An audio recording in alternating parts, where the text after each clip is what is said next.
Papai, papai, a Nicole tá limpando a casa, papai. O que você tá limpando lá? Aí não precisa. Isso, tá fresh aí. Bem limpinho, tá? Isso.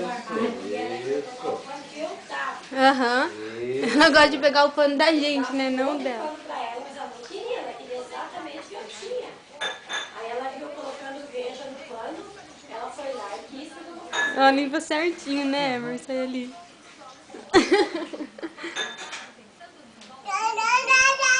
É, filha, tá limpinho, tá?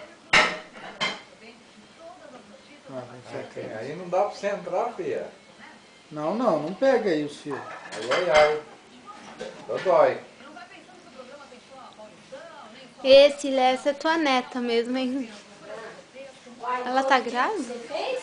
Hã? Foi o pedido que você fez?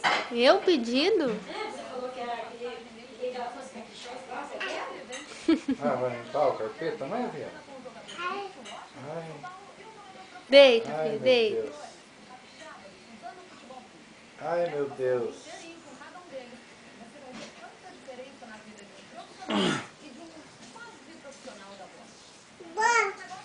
Vá. Oi. Ah, Levanta, meu amor, levanta. Cansou, mamãe. Ela cansou de tanto limpar. Ela cansou já, tá dando uma descansada. É. Manda beijo, filho. Dança então. Nicole, canta. Quantos aninhos você tem, meu amor? Ai. Quantos aninhos você tem? Não quero limpar, trabalhar. Ai, ai, ai.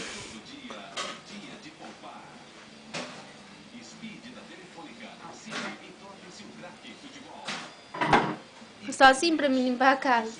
Aí daqui a pouco ela cansa.